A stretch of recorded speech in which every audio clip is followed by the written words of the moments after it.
Yeah. Welcome back. We're eating popcorn. Oh, yeah. Um, We still have the exciting music playing. We made popcorn in my special 2014 Ninja Turtle popcorn bucket. Because fuck you, haters. still haven't seen it. I'm not sure if you'd like it. I didn't really want to see it. I didn't figure. Um, Oh, come on, you were Mikey. yeah, I know. I was, like, kind of insulted when, like, Amanda Pocari, she, like, people who are listening, she was our Leo in our photo shoot, if you went and watched it, or looked at it. She, like, hated the movie. And I was like, don't you have, like, any, like, sentimental value along with it? You were Leo. But what kind of bugs me is that, like, a lot of people say, oh, yeah, the Turtles were fantastic. I just hated the movie. It's like the Turtles are, like, what you watch it for, to be honest. There still has to be, like, plot behind it. Well, yeah, like, see, like, when I talk about the 2014 movie, it's like, I see, like, all of its flaws easy. Okay. Yeah, like, I can point out all of its flaws. I know it's flawed, but, like, it's kind of depressing because a lot of its flaws came from the freaking fans not shutting their faces. Like what? Well, they were complaining. Well, the first thing, all of the hate started out with Aliens? the alien thing, which I think was a miscommunication because turns out, well, first of all, people were complaining that, well, like, I just think someone kind of, like, misinterpreted something that was said. Like, because, you know, when that was announced, I didn't believe it for a second that they were going to make the Turtles aliens. Like, my first reaction was, no one is that stupid. No one would do that. And, like, I asked around, and I was like, well, you know what? The Turtles are, like, their origin story is that they were mutated from an alien ooze. So maybe that's kind of what they were talking about, like, when they made that announcement. And then turns out, yeah, they were going to have the aliens that mutated the Turtles in the movie, but since everyone was freaking out about aliens in general, they completely cut them out of the movie, which is sad because their origin does involve aliens, and we could have seen, like, you know, we could have had a Krang. But they're like, we should probably just stay away from the whole alien thing in general. And the other big thing is that the white guy in the movie, the white bad guy, he was supposed to be the Shredder. But they were complaining that there was, like, oh, Shredder's supposed to be Japanese. We should have a Japanese Shredder. And so, literally, in the last, like, few months before the movie came out, they reshot the movie, or, like, you know, the bad guy stuff, and they added, like, a completely different Shredder that, like, means nothing towards the plot. Like, he's so pointless, and we have no idea why he's there. But, oh, we got a Shredder. So we have, like, these two bad guys who have, like, no rhyme or reason. And, like, they wrote in, like, a really lame reason for the white guy to be there. So, like, what was it? And, like, everyone also, of course, was complaining that Megan Fox was going to be in it. And they're just like, oh, we don't want it to be like Transformers where it's mostly about the humans. And they actually did cut out a lot of stuff with Megan Fox, which is kind of a good and bad thing because, no, Megan Fox is not that great.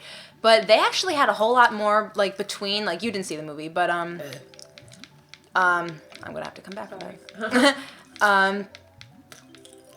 Like, there's a whole section where, well, like, you know, the Turtles get captured, right?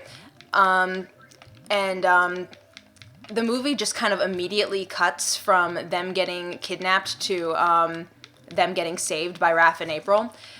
And there was originally this entire, like, segment with Raph and April, and there was even supposed to be kind of, like, a somewhat, like, love story between them. Mm-hmm. And that was completely cut out. So, like, oh, we should probably cut out all of the stuff that we have with Megan Fox. Well, what I don't understand with Megan Fox being in it is why she was in it. In the first place. Yeah. Like, when they had this, like, huge fight. Yeah, I don't know about that drama at all. But, like, also, Michael Bay really didn't have a lot to do with this movie. It was just his crew. like his film crew and all that, and his like the people who do the effects. Which, you know, say what you want about So he wasn't the director? No, it was some other dude who took a lot of influence by the fans and tried his best to give us what we wanted, but we kind of confused him, and we got something kind of messy. And what's like a popular director? Do you know? I can't think of what he's done, and I'm taking a second to stop talking and eat popcorn because Sarah's eating it all. I've been making sure to eat. I eat like a piece at a time. How whole?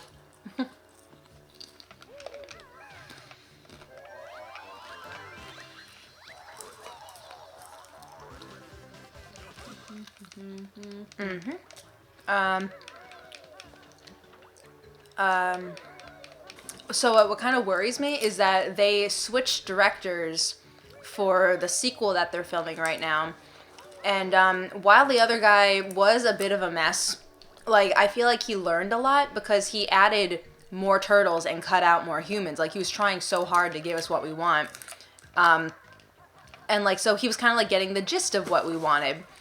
And I was like, okay, so maybe in the sequel, like, he'll be a little more, like, he knows what he's doing. He's got an idea. But, they switched directors, so now I'm like, okay, what are they doing now? Oh, I think I was also saying, like, Michael Bay's crew, like, say what you want about the freaking Transformers movies, at least the Transformers look good. Yeah. And I personally am one of the few people who actually like how the Turtles look, because they look like the actors who play them. And, like, the technology they used, like the motion capture, it works really, really well. It's like the most, like, more or less human interpretations of the Turtles I've ever seen.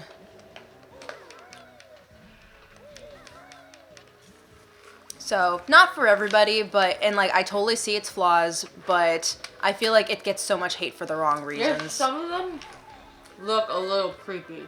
That's all. Like, Mikey. You get, like, see, like, I feel like, you know, the first time I saw The Grinch, I didn't like it, you know, or, like, the first, like, you know, half hour or so, I didn't like him, and then I got used, well, his look, I mean, like, as a kid, he kind of scared me. Hilarious.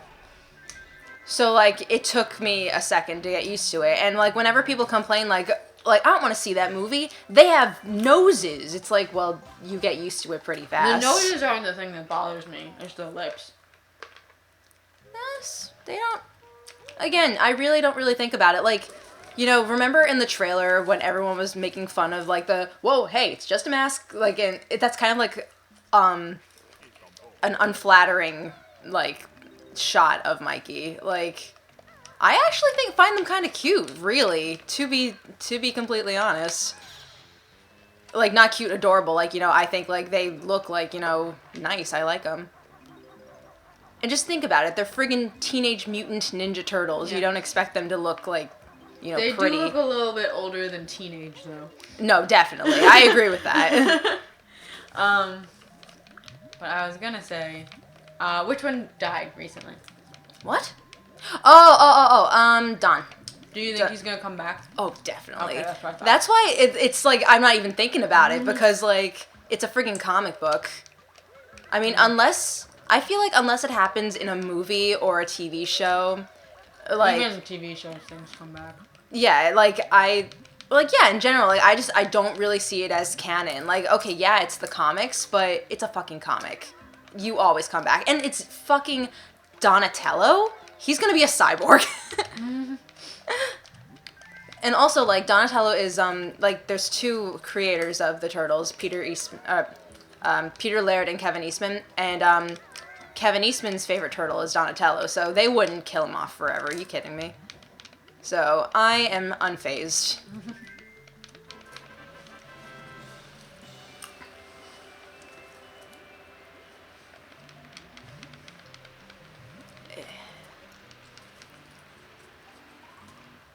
See, I can go on for hours about the 2014 movie, but I will defend it, because, you know, it's mostly the fans' fault why it turned out not so great.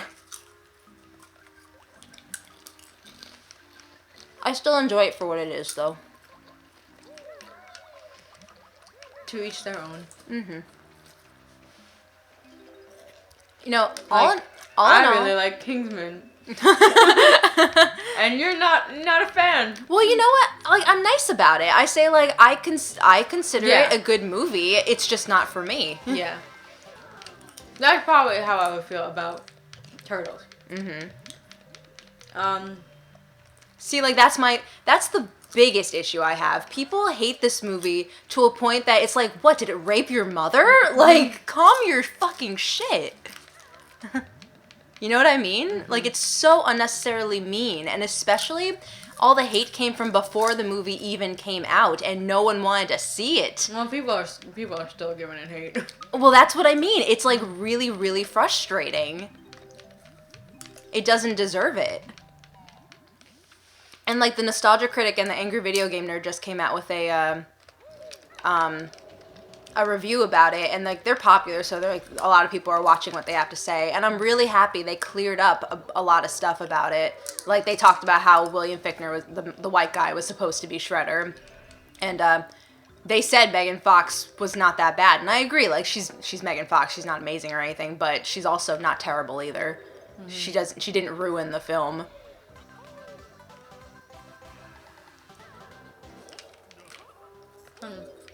Yeah, so that's my rant about Turtles.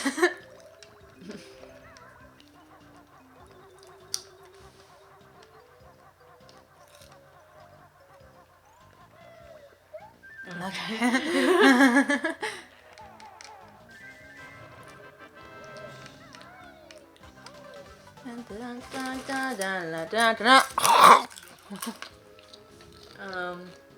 Let's see.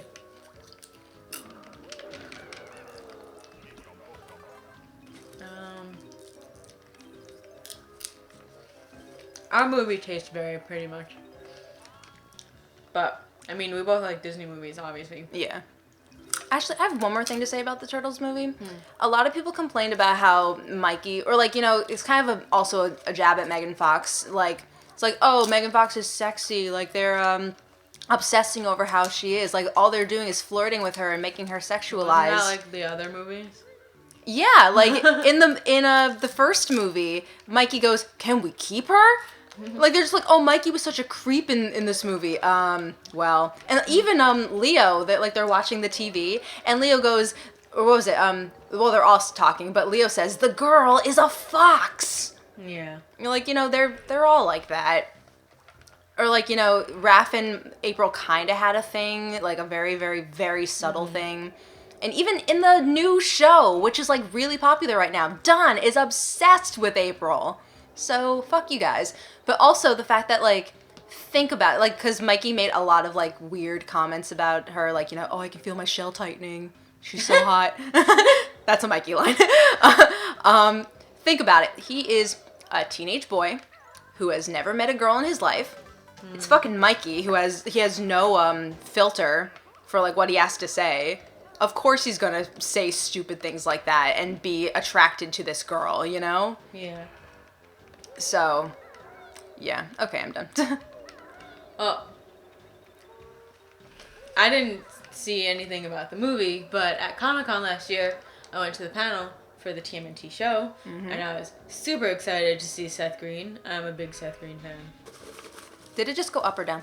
Oh, never. There you go. Actually, before that,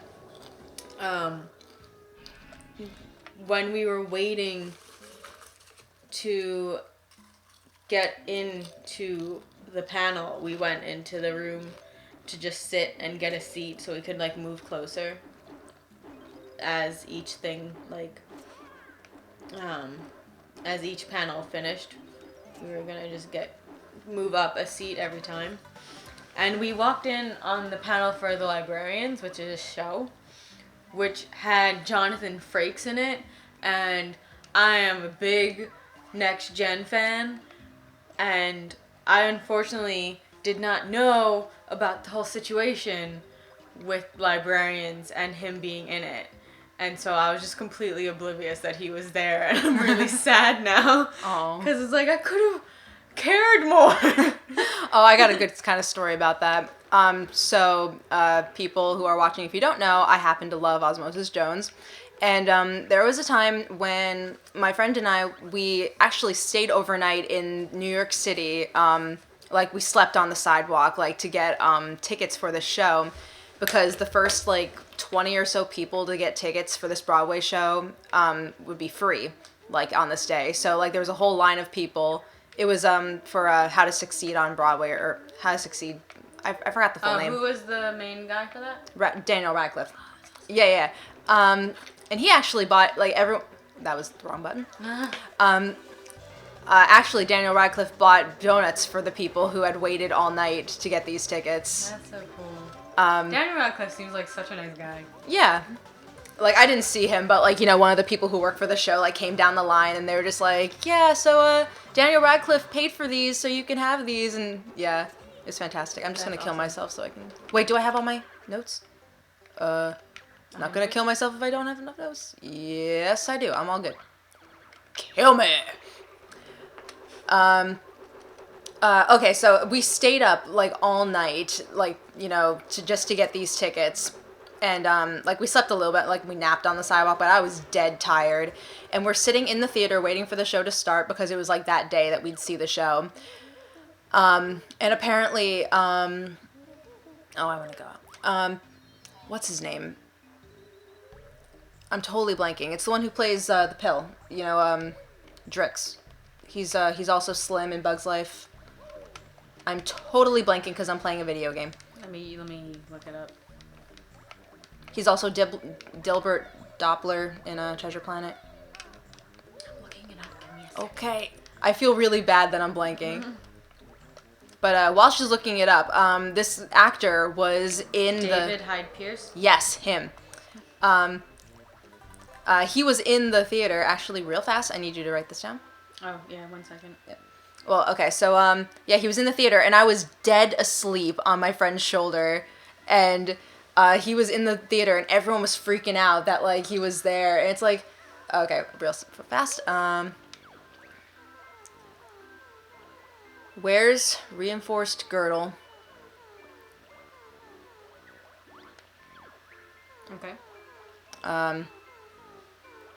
Dog's name, Leg Chomper. Band, Grunty and the Broomstick Boys. I'll just finish this story real fast.